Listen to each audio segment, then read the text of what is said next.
Today we're going to be talking about a movie that we both love dearly, Ratatouille. Ratatouille is not just my favorite animated movie, but one of my favorite movies of all time.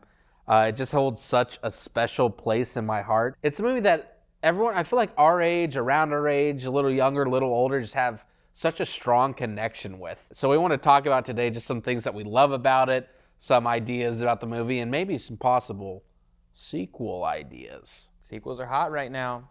So why don't you tell me about your kind of history with the movie? Do you remember the first time watching it? Yeah, I do. I distinctly remember my first time watching it. We were at my grandmother's house in Mississippi, and my dad and his brother went and rented the movie from, I think, Blockbuster. And little 6-year-old me sat there and watched it, and I loved every second. Yeah, I think for me, it was on a car ride. And I think maybe it was like rented through iTunes. I remember when we would go on car rides to visit like grandparents in Texas growing up. But when we watched it, I was like, oh, what a fun movie. What a good time. And I think I was closer to like 12 years old. We were around that age. It's like people were starting to get iPod touches and then into iPhones soon after. So it was always downloaded onto our phones, our iPods growing up. So if we went on a trip, went on a long flight, we're just like bored at home, want to watch something, it was right there. So I watched it all the time. Yeah. And it's probably a movie that I've watched the most out of any movie in my life. We both rewatched it last night, and just every single moment I remember, like, so distinctly, and every line is quotable, partially because it's really well written and partially because we've just seen it so many times. I mean, you and I quote the dumbest, most unquotable lines from Ratatouille, and they still work. Why do you think that is, like, about the movie that makes you just, like, happy to rewatch all the time? You know, on the surface, it's just fun. Like, it's so fun to see the cooking, and it's just so breezy and fun to watch, and it's, like, enjoyable. Also, I think it just has so many, like, layers of what's going on. There's so many characters and conflicts and little mini setups and payoffs that kind of contribute to where you watch it, and every rewatch you pick up on something more. For me, I know one thing that I guess I never really realized as a kid is that Remy's pretty pretentious. He's a bit of a snob. He's honestly like kind of a jerk to like the other rats and to Linguini at times. I never really picked up on how he just kind of sees himself as, I'm better than you. I'm high level. I'm high class. He's super talented and he can back up what he's saying and doing. Yeah, I think a lot of the great artists of the world are kind of full of it. You know, obviously there's the Van Goghs that didn't believe in themselves, but I think a lot of the greats are just like Remy, and I think it's a really great way to go with his character. It is a movie that we just like, we do love so much, talk about a weird amount, I'd say, in our lives. We quote it so often here at the office. And one thing I think that we both love is just the music in it. Can you tell me some of like favorite maybe musical parts in the movie? The like theme, so good, and is kind of even a meme at this point where it's like any cooking video you can kind of put that over and it works. But the rest of the score is just really, really good. And specifically, like when he's running around the kitchen and it's chaos, and then he rides the waiter's cart out through the double doors into the seating area in the restaurant, and the music suddenly switches to what's playing in the restaurant, and then it switches back whenever he gets back into danger. I love too, like little stings that happens when he falls into the kitchen from looking up top at the beginning, and then probably the best one when Remy's running away from Skinner with the letter, and like proof of him being Gusteau's son, and jumps on the boat and the wind catches the paper and he flies into the other boat. Another thing that's a favorite part of the movie is just the nonverbal communication from Remy. When he's like, oh, I don't know how to cook. He's like, but you do. Yeah. Oh, I guess. Yeah. When he tosses a few things in the soup, and then he's like, all right, I gotta book it out of here. I gotta save my skin. And then he's like runs and he like skips on one foot and he's like, oh.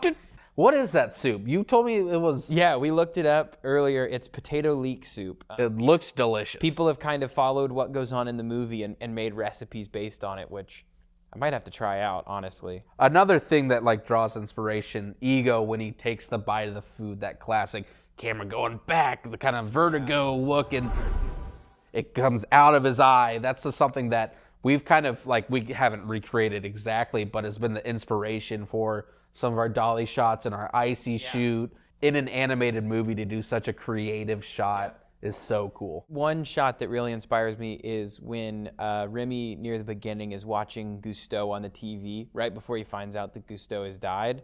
It's a really, really slow, subtle dolly zoom. But it definitely feels inspired by the diner scene in Goodfellas, where it's like a really, really slow dolly zoom where you don't even recognize that it's happening until you look at point A and point B and you're like, it's a completely different shot. I think my kind of sequel pitch would be there being some sort of chef competition going on where it's like, oh, who's going to be the ultimate chef in Paris? Maybe, I don't know if it's a global scale or not, but I think if there was some sort of like competition where Remy gets involved because he wants to be the greatest cook in Paris. Yeah. And maybe he's with Linguini and Colette wants to be in it because she thinks she's a great cook, which she is, and he learned from her. So there can be that dynamic of Linguini trying to decide who to really back or help. Yeah.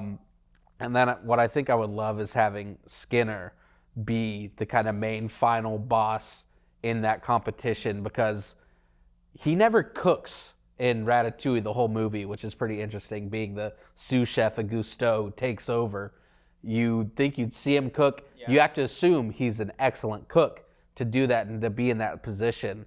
So I think I'd want him to have sort of that kind of ego path of maybe falling in love with it again and falling in love with cooking and bringing him back, get some flashbacks with Gusteau and cooking and learning and loving and seeing what it's really about, not like this kind of capitalist way to make money, to kind of fall in love with it again, I think would be a really cool way to do that. I think Gusteau flashbacks would work well for Skinner and for Linguini because Linguini was kind of separated from Gusteau for his entire life, I think is the understanding. And so kind of like Skinner has all of these memories of Gusteau and he has to like learn to share them with Linguini and kind of become a father figure to him and like not be the antagonist. But I really like the cooking competition show idea. I think it could be a fun opportunity to explore how the world perceives the rats and that whole dynamic. Remy and Linguini kind of settle into their roles. You know, Remy cooks in a rat-specific kitchen and Linguini just waits tables. And Ego's still ordering Ratatouille, the same thing. I mean, your critic, try to something else out. He wants to be surprised for dessert at least with his iconic final line. So, but yeah, it would be interesting to see them kind of have to keep up the facade for the public. We just want to encourage you guys, if you haven't seen it, what are you doing? Who hasn't seen Ratatouille? But even if you've seen it and you haven't seen it in a while, just watch it again. It's such a great movie. Brad Bird directed, wrote, did such a great job. And we just love the movie. Yeah. Ratatouille, you have our hearts. Ratatouille coming soon. Hit us up, Pixar, Disney. We've got some more ideas for you. But that's all for now. Hope you guys enjoyed, and we'll see you in the next one.